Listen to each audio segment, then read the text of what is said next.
Bonsoir à tous et merci de nous retrouver ici sur le campus Sciences Po Moyen-Orient Méditerranée de Menton pour cette édition des Carnets de Méditerranéo consacrée à la situation en Europe. Dans quelques instants, nous rejoindrons à l'intérieur de la bibliothèque le politologue Pascal Perrineau qui répondra notamment aux questions de 5 étudiants de ce campus. Avant cela, Bernard Elgoul, bonjour et merci de nous accueillir une fois encore ici donc, dans votre établissement. Alors, Sciences Po Moyen-Orient Méditerranée, un campus spécialisé donc, dans les relations internationales avec des étudiants issus de différents pays, de différentes nationalités. Ah oui, tout à fait. D'abord, le campus de Menton, c'est l'un des 7 campus du collège universitaire de Sciences Po, avec une première année qui est organisée autour d'un tronc commun en sciences sociales, puis une deuxième, suivie d'une troisième année à l'étranger, qui elles-mêmes sont structurées autour de 3 grands axes de majeurs, politique et gouvernement, économie et société, et humanité politique. Ensuite, comme vous l'indiquiez, le campus de Menton, c'est une orientation vers vis-à-vis du Moyen-Orient et de la Méditerranée avec des enseignements qui sont spécifiquement liés à cette région du monde et cela va de l'introduction à la civilisation arabo-musulmane jusqu'à la géopolitique du Moyen-Orient contemporain, des cours de langue, bien entendu, soit de l'arabe, soit du turc, soit du persan. Et puis, enfin, le campus de Menton, vous le disiez à l'instant, ce sont 300 étudiants qui viennent du monde entier, qui représentent aujourd'hui une cinquantaine de nationalités sur notre campus et des étudiants qui s'intéressent aux grands enjeux politiques, économiques, sociaux des pays du Maghreb, du Proche, du Moyen-Orient, des pays du Golfe, de la péninsule arabique et qui s'intéressent aussi aux grands défis de l'Europe, comme c'est le cas aujourd'hui. Merci beaucoup Bernard Elgoul. Justement, nous nous retrouvons dans un instant avec notre invité Pascal Perrineau et les étudiants de Sciences Po. Merci d'être avec nous pour cette émission.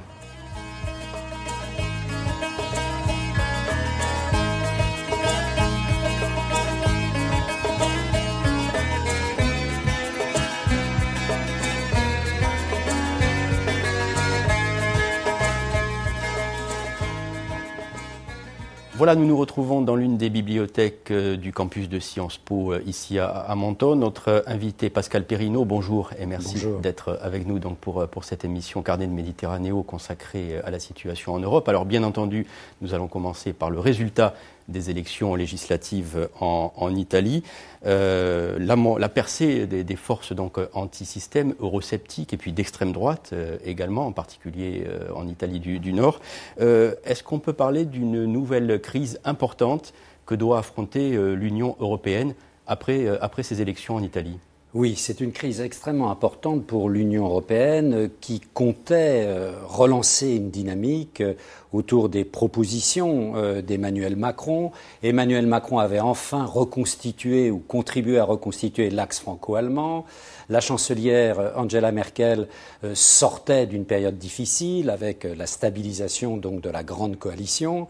Mais Macron avait besoin, au-delà d'un partenaire allemand, avait besoin en effet, en particulier des pays fondateurs de la dynamique européenne derrière lui. Or, ce qui se passe en Italie, on verra ce qu'il en est en termes de débouché gouvernemental, mais ce qui se passe en Italie montre que pour l'instant, les forces qui pourraient prétendre à la direction du gouvernement, ces forces sont des forces au pire europhobes, au mieux eurosceptiques. Donc pour l'axe franco-allemand, c'est une mauvaise nouvelle.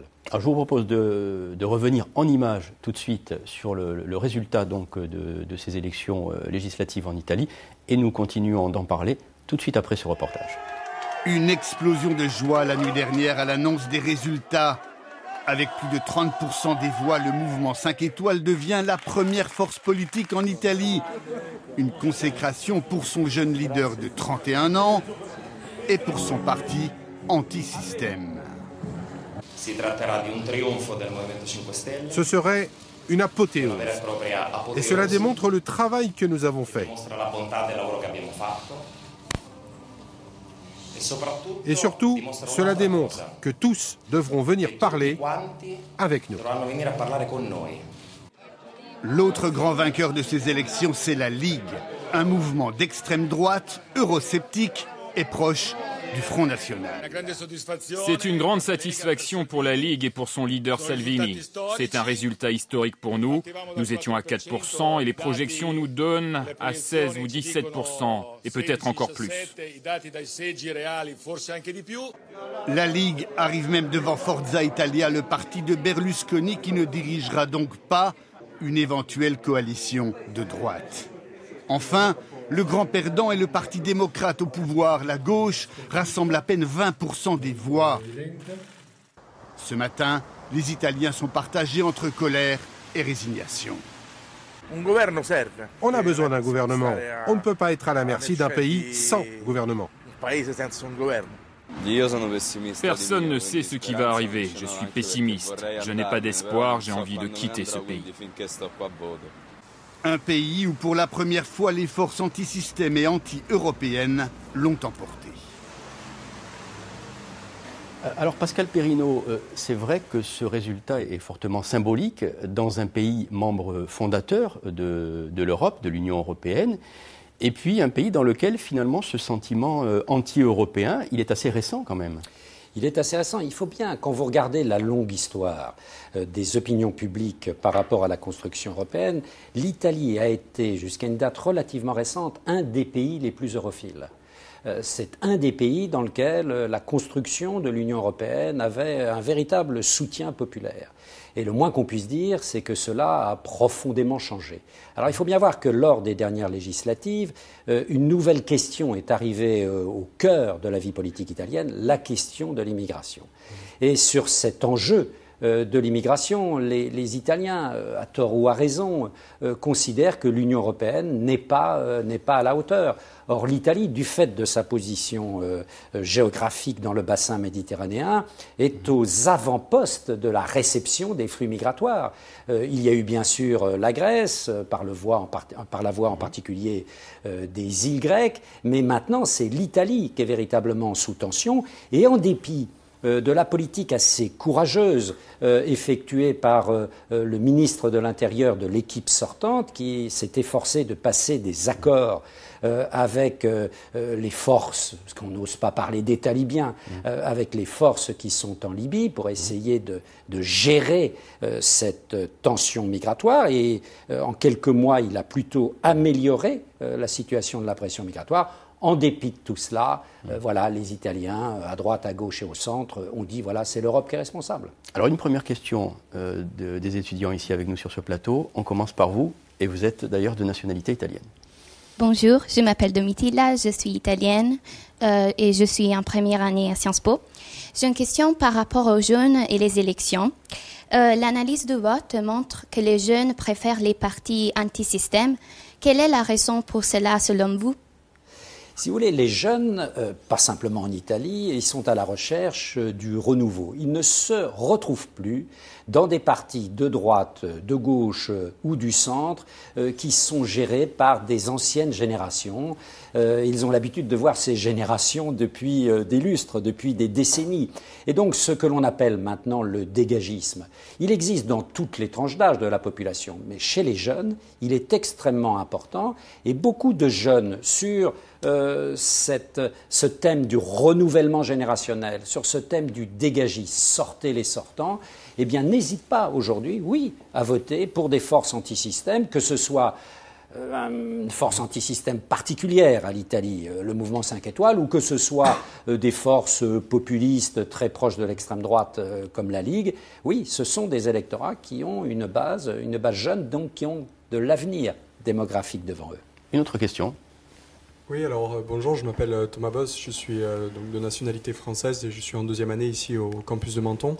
Moi justement, je voulais repartir sur cette question des jeunes qui votent énormément pour des partis eurosceptiques, voire europhobes, et me demander finalement quel est l'avenir du sentiment européen, parce que c'est à travers ces jeunes que des candidats très europhiles veulent construire un sentiment européen, et aujourd'hui on voit que que les jeunes n'adhèrent pas du tout à ce projet.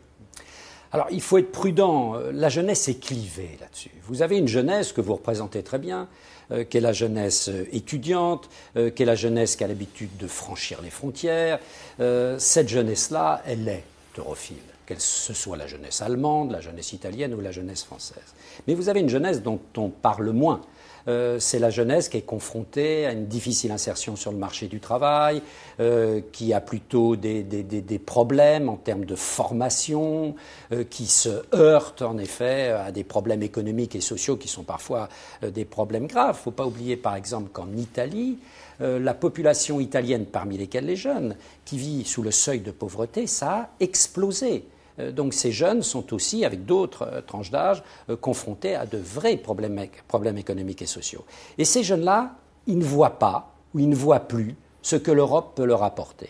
Et donc ils n'hésitent pas à utiliser un vote anti-européen, alors que les vieilles générations, elles, sont plus sensibles et restent plus fidèles à l'idée européenne. Pourquoi ? Parce qu'elles ont vu, ces vieilles générations, ce que l'Europe avait apporté, et en particulier deux choses fondamentales, la paix. Et c'était des générations qui souvent avaient connu la guerre et les fracas de la Seconde Guerre mondiale, et puis la croissance phénoménale qui accompagne l'Union européenne dans les années 50, 60 et 70. Pascal Perrineau, cette montée du populisme, on la constate également en Europe du Nord depuis plusieurs années.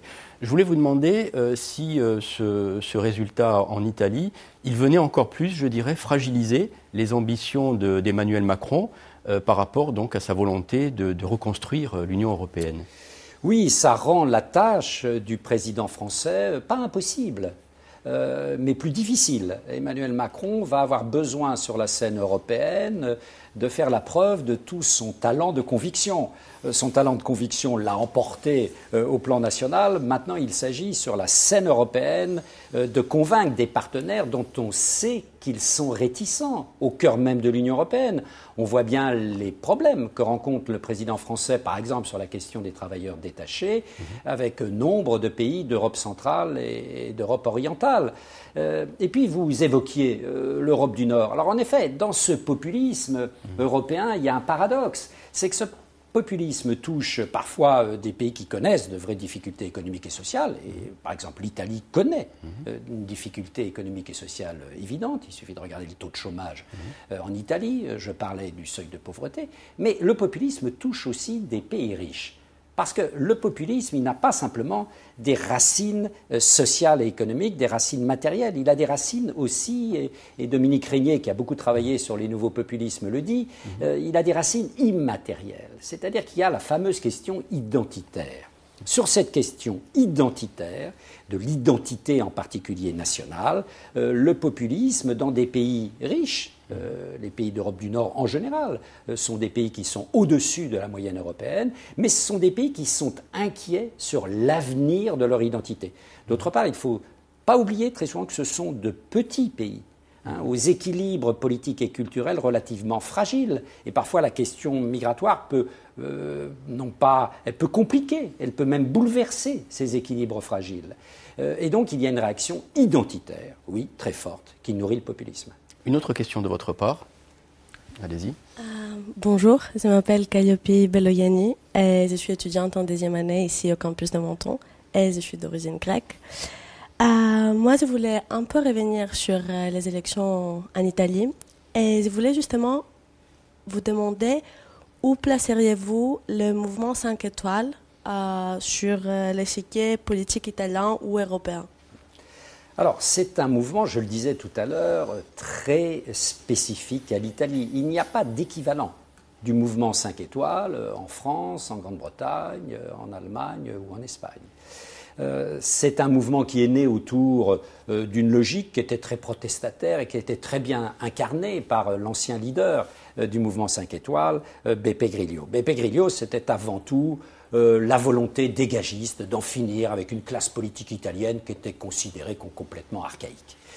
C'est ça qui a fait la force dans un premier temps du mouvement 5 étoiles. Mais ce mouvement 5 étoiles est en train de changer et la personnalité de son jeune leader, 31 ans, M. Di Maio, beaucoup plus lisse, sans aspérité par rapport en effet au côté un peu dérangeant que pouvait avoir, ou perturbateur que pouvait avoir M. Beppe Grillo, on voit bien que c'est un nouveau mouvement 5 étoiles qui se pose maintenant, pas simplement le problème de la protestation, mais le problème de constituer une alternative gouvernementale crédible pour l'Italie. Et on le voit dans l'évolution en particulier du discours qui était assez anti-européen au départ.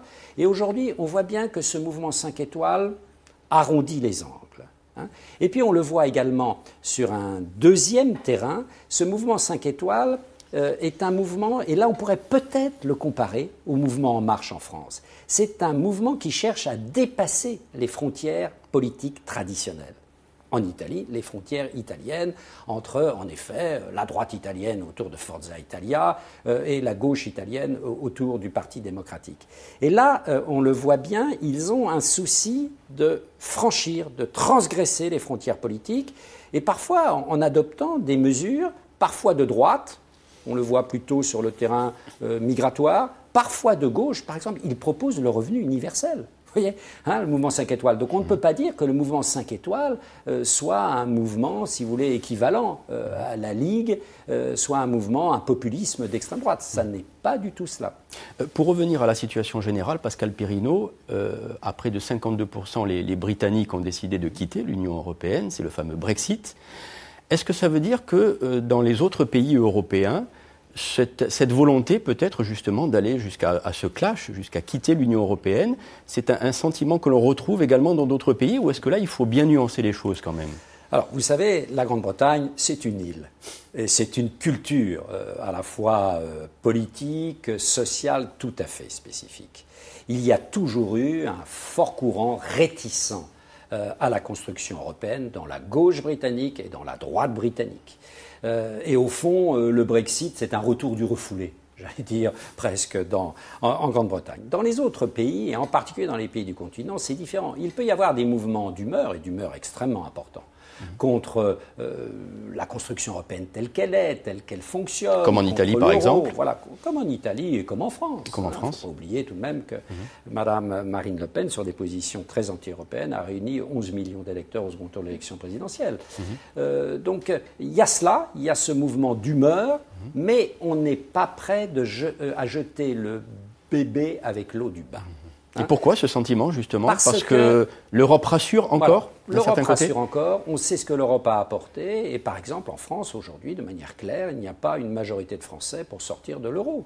Et je ne crois pas que les Italiens, il y ait une majorité en Italie pour sortir de l'euro, même si on peut être critique. Il y a au fond, dans la critique de l'Europe, une recherche pour faire fonctionner l'Europe autrement. Mais ça ne veut pas dire que l'on veut jeter par-dessus bord l'Europe et en sortir. Une autre question, peut-être de votre part? Oui, bonjour, je m'appelle Alexandre Blasco, je suis en deuxième année ici sur le campus de Manto aussi, et je suis d'origine espagnole. Et ma question concerne la formation du gouvernement en Italie, et notamment l'annonce de Matteo Salvini au lendemain des élections, quand il disait qu'il était le plus légitime pour gouverner en Italie. Qu'en pensez-vous? On comprend que M. Matteo Salvini dise cela, mais le problème, certes, c'est le parti le plus important dans la coalition de droite qu'il avait formée avec Fratelli d'Italia, petit parti néofasciste, et Forza Italia, mais cette coalition de droite n'a pas la majorité des sièges. Donc, cela réouvre les perspectives pour le président de la République qui va, dans les semaines qui viennent, tenter de dégager une majorité pour gouverner. M. Salvini n'a pas de majorité pour gouverner. Aujourd'hui, il en aura peut-être demain. Et même si aujourd'hui Berlusconi, leader de Forza Italia, lui apporte son soutien, ça ne suffit pas pour avoir une majorité stable. Et puis il ne faut pas oublier que le parti le plus important en termes de voix, 32%, c'est le mouvement Cinque Stelle. Alors 32%, ça ne permet pas non plus aussi d'avoir une majorité pour gouverner. On est bien dans un régime parlementaire en Italie, on n'est pas dans un régime à la française où le scrutin majoritaire à 2 tours accouche de manière claire d'une majorité. Là, ce sont les jeux parlementaires comme dans l'essentiel des pays européens. Et là, on a entendu tout à l'heure un des leaders du mouvement Cinque Stelle dire une chose extrêmement importante. Avant, il rejetait tout le monde. Maintenant, il dit, voilà, il faut qu'on vienne nous parler. C'est le début de la sagesse gouvernementale. C'est-à-dire qu'ils font des offres de services et on va voir, peut-être qu'autour du mouvement Cinque Stelle et de M. Di Maio va se dégager une alliance qui pourra peut-être prétendre être majoritaire. Si ça n'est pas le cas, eh bien l'Italie, dans quelques mois, redécouvrira le délice des élections. Pascal Perrineau, est-ce qu'il y a des liens directs, précis entre le Front National, ici en France, et le mouvement d'extrême droite italien? Ah oui, ils sont dans le même groupe parlementaire au Parlement européen. Salvini et Marine Le Pen sont très proches, et Marine Le Pen, qui est en difficulté en France aujourd'hui, en pleine préparation de congrès, d'un congrès difficile, a dans la presse française dit en effet qu'elle se réjouissait du succès de Salvini, que c'était un grand événement. Alors c'est un grand événement, c'est vrai que la dynamique de la Ligue est tout à fait impressionnante, et que la Ligue, qui était un parti du nord de l'Italie, devient maintenant un parti national. C'est ça la grande nouveauté. Alors que jusqu'à maintenant, la Ligue, qui jadis s'appelait la Ligue du Nord, affichait même dans son discours un mépris abyssal pour tout le Mezzogiorno, le sud de l'Italie. Salvini a dit des choses terribles sur les Napolitains, etc. Là, ils ont mis la pédale douce sur ce discours anti-Sud, anti-Mezzogiorno, et il commence à devenir, oui, un vrai parti national. Mais c'est un national-populisme, comme on dit, comme le Front National. Alors, autre situation qui retient l'attention de l'Europe et des différents pays européens, c'est bien entendu la Catalogne. Carles Puigdemont a renoncé récemment donc à briguer la présidence de cette région autonome de plus de 7 millions d'habitants, qui est aussi le poumon économique de l'Espagne depuis bien longtemps. Une illustration donc de cette situation sur les conséquences économiques de la crise en Catalogne, et nous en parlons tout de suite après. Après 2 mois et demi de crise, le calme semble revenu à Barcelone. Mais l'incertitude demeure. Les banques catalanes ont été parmi les premières entreprises à transférer leurs sièges sociaux en dehors de la région. Celle de Laura Cordon a emboîté le pas. Mais ces célèbres couteaux à jambon made in Catalogne continuent à être boycottés par le reste de l'Espagne. Alors, Laura n'exclut pas de devoir prendre des mesures radicales pour ses salariés. Nous avons reçu des appels de certains clients qui, face à la situation instable de la Catalogne, ont préféré suspendre leurs commandes. Si ça continue, on ne pourra pas maintenir le niveau des salaires. Et beaucoup de gens dépendent de la réussite de cette entreprise. Ce serait un désastre. Certains entrepreneurs, eux, ne peuvent pas quitter la Catalogne. Comme Carmen de Tienda. Elle possède une 50aine de taxis qui ne peuvent rouler qu'à Barcelone. Alors, elle se sent coincée. Je ne dors plus depuis plusieurs mois, parce que la situation se complique, parce qu'on ne voit pas de solution, parce qu'on a beaucoup de projets qui restent en suspens. On ne sait pas si on va pouvoir acheter davantage de licences, engager plus de personnel ou renouveler notre flotte de véhicules. Un de ses salariés nous emmène dans les rues de Barcelone. Il nous dit avoir remarqué une baisse du tourisme et sa recette a chuté de 30%. Avant qu'il y ait ces histoires d'indépendance, il y avait beaucoup de tourisme ici. Et regardez maintenant, il n'y a plus personne. Avant, je gagnais 1500 à 1600 euros par mois, mais maintenant pas plus de 900. Chaque jour, je m'inquiète pour le bien-être de ma famille et de mes enfants. Si ça continue, ma chef va me licencier et il n'y aura plus de travail pour personne. Rolio nous dépose devant cette boutique où se cache l'un des plus gros importateurs de vin portugais en Espagne. Ricardo Paulo, lui aussi a préféré transférer son siège social. Une trahison pour les consommateurs catalans qui boycottent désormais ses produits. Nous, en tant qu'importateurs des vins portugais, on est aussi un peu touchés, surtout en Catalogne. Pas dans le reste d'Espagne, mais en Catalogne, oui, on est touchés. Quelle baisse ? C'est ça, la baisse c'est ici, environ 30%. C'est dû à la crise économique qui est venue de cette crise politique et aussi au protectionnisme catalan vers ses propres produits. Voilà, donc nous retrouvons sur ce plateau après ce reportage donc consacré à la situation de la Catalogne. Pascal Perrineau, ce bras de fer de plus en plus important, c'est un véritable feuilleton entre Madrid et Barcelone. Qu'est-ce qu'il révèle précisément ? Alors, il révèle le malaise dans de nombreux pays européens, bien au-delà de la seule Espagne, le malaise du principe de solidarité qui, depuis l'après-guerre, avait très bien fonctionné entre les régions riches des nations européennes et les régions plus en difficulté ou même les régions pauvres. On voit bien comment la crise économique et sociale, la crise des finances publiques a énormément accentué l'égoïsme des régions riches. La Catalogne fait partie des 3 régions les plus riches en Espagne. Ça n'est pas la région la plus riche. Madrid est devant. Je crois que le Pays Basque est également devant. Mais enfin, on le voit bien par rapport à l'Andalousie. C'est une région, en effet, qui est beaucoup plus riche. Mais regardez ce qui se passe, par exemple, dans ce qui reste de la Belgique, j'allais dire, entre la Flandre et le Pays Wallon. On pourrait comme ça multiplier les exemples. Le nord de l'Italie par rapport au sud. Il y a eu, depuis quelques années, un retour en force d'une volonté des périphéries riches de sortir ou de trouver des positions, en effet, relativement autonomes dans ces ensembles nationaux qui leur évitent de prendre en charge les régions pauvres. C'est un phénomène nouveau. Et ça se couple également avec un second phénomène, c'est que toutes ces régions sont confrontées aujourd'hui au monde global, à la globalisation. Et dans ce monde global, le référent national est en crise. On le voit bien. Qu'est-ce que c'est qu'être espagnol aujourd'hui? Qu'est-ce que c'est qu'être français? Qu'est-ce que c'est qu'être italien, etc. Et on revient à des micro-identités, parmi lesquelles la micro-identité régionale. Alors sur ce thème, justement, peut-être une question de votre part? Alors bonjour Monsieur Pascal Perrineau, je suis Dora Hamza, actuellement en première année au campus de Menton, je suis d'origine tunisienne. Alors justement en parlant de la question de l'indépendance de la Catalogne, pensez-vous que la reconnaissance de la Catalogne par un autre pays, par un autre État justement à l'international pourrait-il être décisif pour l'enclenchement de l'indépendance de la région?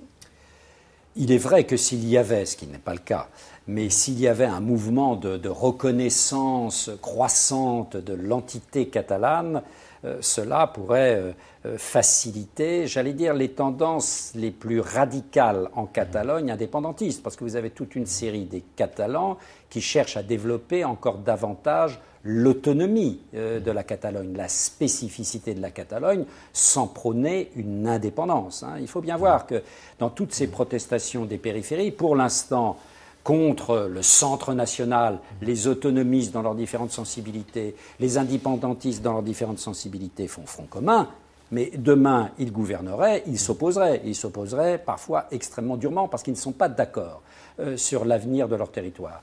Et il faut bien aussi se rendre compte que derrière tout cela, il y a un risque pour de très nombreux pays, c'est l'émiettement. L'émiettement à l'heure où les grands problèmes, je parlais tout à l'heure de l'immigration, on pourrait parler de l'écologie, sont des problèmes qui appellent des entités politiques qui ne soient pas émiettées. Donc il y a dans cette périphérie, on le comprend bien, des logiques, en effet, je le disais, d'identité, de ne pas être les dindons de la farce en termes de solidarité, mais il y a un très grand risque, c'est l'émiettement des pays qui ne seront plus capables de répondre aux grands défis qui n'ont plus rien à voir aujourd'hui avec un émiettement. Une autre question? Vas-y.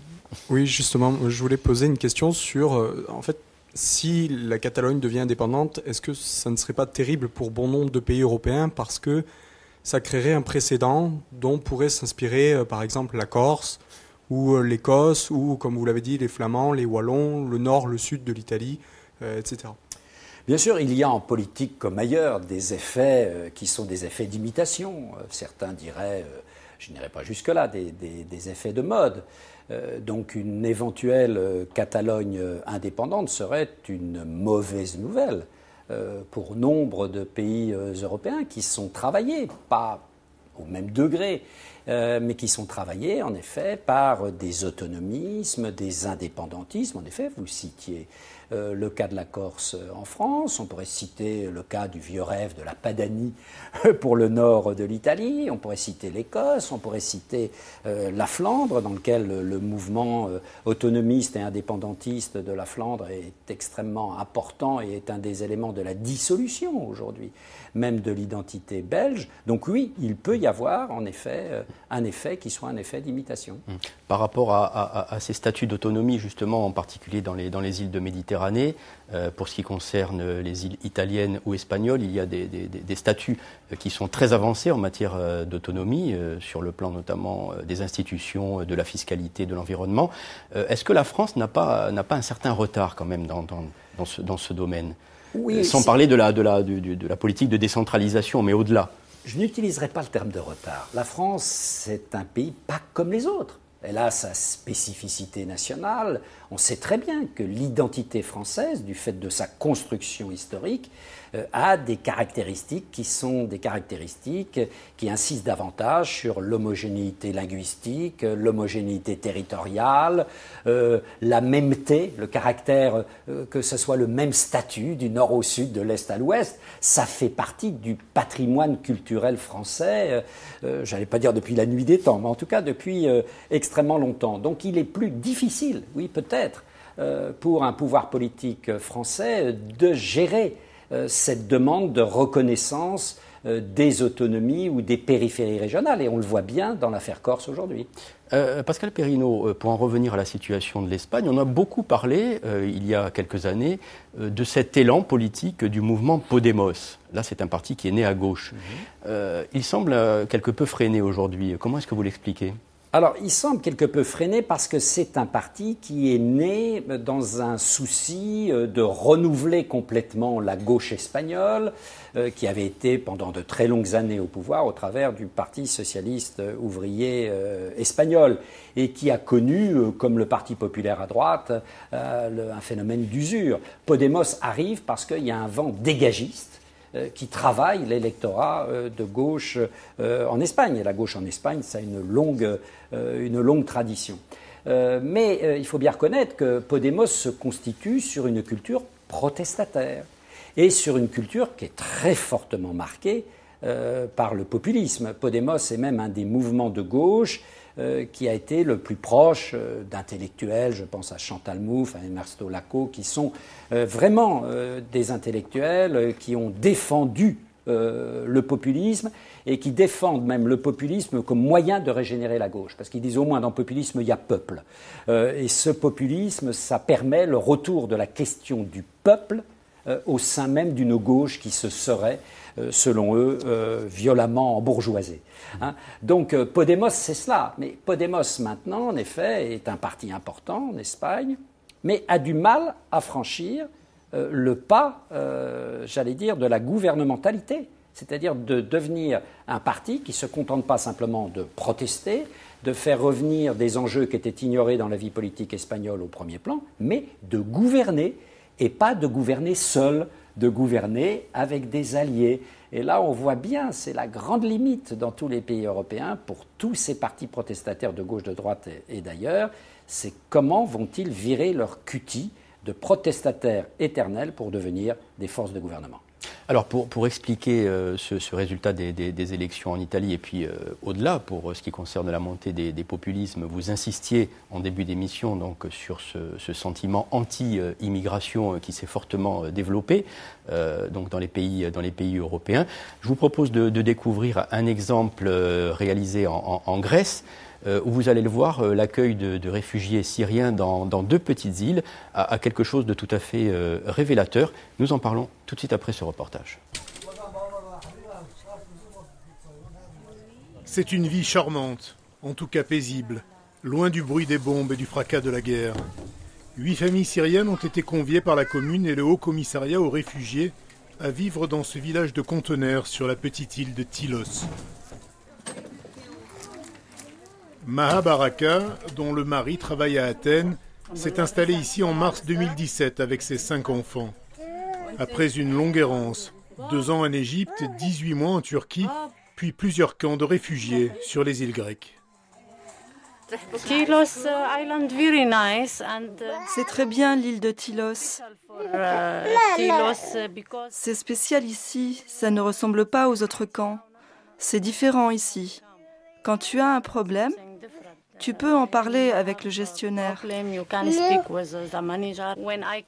Quand je suis arrivée en Grèce, je voulais partir en Belgique. Mais maintenant que je vis ici, à Tylos, J'ai changé d'avis. Je veux rester ici. Au plus fort de la crise en 2015, 10 000 réfugiés ont transité par Tilos.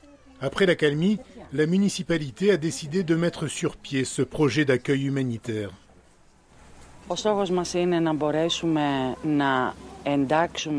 Notre but, c'est d'intégrer dans notre société des familles qui veulent rester sur l'île de Tilos. On a commencé à travailler sur un nouveau projet, la création d'une société coopérative dans laquelle vont participer 3 réfugiés et 3 habitants de l'île. Yahya Al-Mofli est l'un des futurs coopérateurs. Après être passé lui aussi par plusieurs îles de la mer Égée, il a décidé de se poser définitivement à Tilos avec sa famille. Il souhaite se reconstruire ici. Ils ont promis de nous trouver du travail. Et si ça marche, moi je reste ici avec ma femme et mes enfants. Dieu merci, mes enfants vont à l'école et s'il y a ce boulot, moi je reste ici, je ne partirai pas. Pour nous, il n'y a plus rien en Syrie. Plus de travail, plus de maison. On ne va pas se bercer d'illusions, soyons réalistes. Parlons de ce qui est. La Syrie ne nous appartient plus. La Syrie, c'est fini. Il y a 25 ans, Tilos aussi était presque fini. Il ne restait plus que 250 habitants. De nombreuses terres sont toujours en friche. La coopérative veut faire renaître la production fromagère abandonnée depuis 20 ans. Le centre d'accueil a créé 14 emplois. Pour les 500 habitants de Tilos, les réfugiés sont une chance, pas une charge. Ce centre a été un bénéfice pour les réfugiés qui y vivent, mais aussi pour ceux qui y travaillent, dont je fais partie. Le centre aide à faire travailler le marché local, parce qu'on a besoin de choses, et toutes nos fournitures, on les achète seulement ici, sur l'île de Tilos. Sur l'île de Kos, à 2h30 de traversée de Tilos, des bateaux font chaque jour la navette depuis Bodrum que l'on voit au loin. Mais pas question pour les réfugiés d'emprunter clandestinement ces lignes régulières. Ici, 5 km séparent les côtes turques de la Grèce. Pourtant, depuis 2015, de nombreux réfugiés ont péri près de ces plages, sur des embarcations de fortune. Pendant des mois, les bénévoles de Kos Solidarité ont surveillé le rivage pour leur venir en aide. On voyait tout simplement des femmes, des pères de famille, des enfants qui venaient, qui se noyaient, mais certaines fois dans la mer, qui avaient besoin de tout et simplement on voulait les aider. Les gens viennent d'ici chasser de leur pays, clandestinement, mais pour venir ici, ils tombent dans les filets des passeurs, qui littéralement les noient dans la mer. Je veux dire aux responsables, ouvrez enfin les frontières et rendez leur trajet sûr. Ce qui compte, c'est la vie humaine. En 2015, les réfugiés, pour la plupart syriens, affluent par milliers dans la station balnéaire de Kos. Sotiris Palaskas, professeur de grec et réalisateur, tourne alors ce documentaire pour garder une trace de cette période surréaliste. C'était une situation indescriptible. D'un côté, des gens qui dormaient sur le trottoir et qui avaient tout perdu, et de l'autre passaient insouciants, les touristes. Deux mondes très différents l'un de l'autre. Et moi, je me trouvais entre les deux. Aujourd'hui, le centre-ville de Kos a retrouvé son visage habituel. Après une baisse de fréquentation en 2015, les touristes sont revenus en force l'été dernier. Et pour cause, pour apercevoir des réfugiés aujourd'hui, il faut prendre la route. À une quinzaine de kilomètres de Kos, près du village de Pili. C'est tout près de ce village qu'on a localisé le hotspot. Giuseppine nous conduit vers le hotspot, l'un des centres d'enregistrement et d'identification voulus par l'Union européenne. Les membres de Kos Solidarité n'ont pas l'autorisation d'y pénétrer. Ils viennent apporter leur soutien aux portes du camp. Pour ce qui concerne le théâtre, ils vont organiser quelque chose ou c'est vous qui décidez pour le théâtre? Pour le théâtre, moi je suis l'auteur. qu'ils sont nettement séparés du reste de la société. Et au contraire, il faudrait trouver des solutions qui puissent les amener en ville et de façon qu'ils puissent se mêler au reste des habitants. Construit sur une ancienne base militaire à 2 km du village le plus proche, le centre accueille 1300 personnes pour 850 places. C'est pas super. On est emprisonnés. On arrive ici, ils nous enferment pendant 21 jours. C'est une prison, comme Guantanamo, mais différent. Je viens d'Irak, je suis réfugié. Je suis là depuis 2 mois. Depuis notre arrivée, nous sommes ici dans le camp et nous ne savons pas ce que nous allons devenir. Depuis l'accord UE-Turquie de mars 2016, seuls les candidats à l'asile politique peuvent rester en Grèce avec interdiction de quitter l'île. Les autres seront expulsés vers la Turquie ou leur pays d'origine. L'Union européenne promulgue des lois mauvaises à l'encontre des réfugiés. Ces lois sont injustes. Les gens ont payé très cher, ont risqué leur vie pour traverser la mer, pour arriver en Europe de l'Ouest, faire quelque chose et vivre en sécurité. Le maire de Kos a combattu l'installation du hotspot, incompatible selon lui avec la vocation touristique de l'île, mais bien pratique pour les autres pays de l'UE. Ils pensaient que ces îles seront une prison pour les réfugiés, alors ils ne pourront pas partir, et ainsi ils ne viendront pas chez nous pour déranger l'Europe.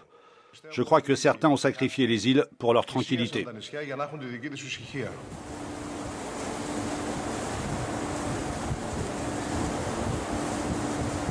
Retour sur la paisible Tilos. Comme tous les matins depuis le mois de novembre, les enfants des réfugiés se rendent à l'école primaire du village.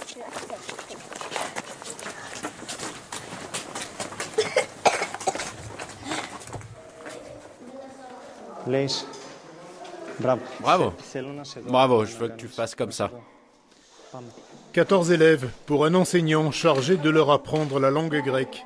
Certains de ces enfants vont à l'école pour la première fois de leur vie. Âgée de 13 ans, Bassira parle déjà le grec et elle aide volontiers l'instituteur avec les plus jeunes. C'est mieux que nous venions à l'école du village et que nous connaissions des enfants grecs et un autre instituteur. Dès qu'ils maîtriseront la langue, les enfants syriens rejoindront les autres élèves dans des classes communes. Ils se retrouvent pour l'instant dans la cour de récréation. La communication est fluide et les sourires partagés. Ce n'est pas la langue grecque le principal. Le principal, c'est qu'ils se sentent mieux quand ils viennent à l'école, qu'ils aient envie de venir à l'école, qu'ils se réveillent en étant contents de venir à l'école. Avant l'arrivée des 14 Syriens, l'école comptait 22 élèves. Une salle de classe a été construite, un enseignant embauché. Depuis le fond du Dodécanèse, Tilos est en train de donner une leçon de vivre ensemble au reste de l'Europe. Oui, c'est quelque chose d'utile, cet effort de l'île. Parce que Tilos veut prouver qu'il n'y a pas de problème quand on reçoit de nouveaux habitants, qui sont en ce moment des réfugiés. Le centre pour réfugiés de Tilos peut encore accueillir 2 familles. Quand ils auront obtenu l'asile politique, Yaya et les autres vont certainement déménager vers des maisons du village. Ils laisseront peut-être la place à de nouveaux arrivants qui, à leur tour, contribueront à faire renaître l'île de Tilos. Alors cette question migratoire, effectivement, a été au centre de débat en Italie pendant la campagne électorale. C'est toute l'Europe, Pascal Perrineau, qui est confrontée donc à cette situation sur fond de rejet de l'immigration. Un rejet qui explique cette montée du populisme, mais est-ce que ce n'est pas plutôt justement cette incapacité de l'Europe à répondre à ce grand défi qui est en cause aujourd'hui ? En effet, dans la crispation des opinions publiques, il y a aussi des interrogations dans de nombreux pays européens sur la capacité des pouvoirs nationaux, mais aussi des pouvoirs européens, à gérer de manière saine, de manière claire, cette question de l'immigration. Le problème, on le sait, le sentiment anti-politique s'est beaucoup développé dans certains pays européens. Pourquoi ? Parce que les pouvoirs nationaux, dans un premier temps, ont été considérés comme relativement impuissants sur des enjeux extrêmement importants, par exemple, comme la question du chômage et de l'emploi. Et ensuite, ces opinions publiques, elles se sont retournées vers l'Union européenne. Et les opinions publiques savent très bien que la question migratoire, elle ne peut pas être simplement gérée par la Grèce d'un côté, l'Italie de l'autre, la France de l'autre, etc. Et qu'il y a nécessité d'une réponse européenne. Une question par rapport à ce thème. Oui, donc je voudrais vous demander, est-ce que vous considérez que cette crise migratoire actuelle est véritablement exceptionnelle au regard des différentes vagues migratoires qui ont secoué l'Europe au long du XXe siècle ? Ce qui est exceptionnel, c'est que tous les Européens se rendent compte qu'au fond, cette crise migratoire, en fait, elle va devenir structurelle. C'est le début d'un long processus. De nombreux pays européens, on parlait de l'Italie, connaissent un processus de vieillissement. Certains pays européens perdent même en termes de population. Et à côté de l'Europe, il y a en effet ce continent africain qui connaît en revanche, lui, une natalité phénoménale, qui est secouée par des crises différentes, qui peuvent être à la fois des crises démographiques, des crises écologiques, des crises économiques, des crises politiques, et qui nourrit un flux migratoire qui est quasi irrésistible. Et au fond, les Français, les Italiens, les Allemands s'interrogent.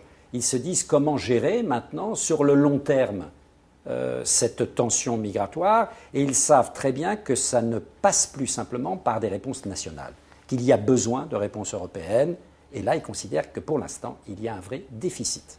Une autre question ? Allez-y. Justement, vu que vous parlez de solutions européennes, en 2016, la Turquie et l'Union européenne ont convenu d'un plan global pour réduire justement la migration vers l'Europe. Que pensez-vous de cet accord et comment on pourrait l'améliorer selon vous ? Si vous voulez, la question migratoire, elle doit être gérée aussi en dehors de l'Europe.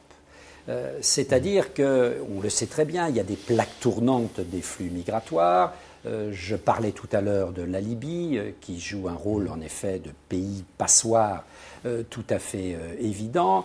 Donc la nécessité, par exemple en Libye, de la stabilisation du pouvoir politique libyen, du fait de trouver des interlocuteurs libyens pour, en amont, gérer de manière plus satisfaisante qu'aujourd'hui les flux migratoires, est évidente. Avec la Turquie, où le moins qu'on puisse dire, c'est qu'il y a un pouvoir fort et un pouvoir stable, il y a eu cet accord qui a consisté à gérer au plus près des zones fournissant des flux migratoires, bien sûr à partir du drame qui se déroule en Syrie.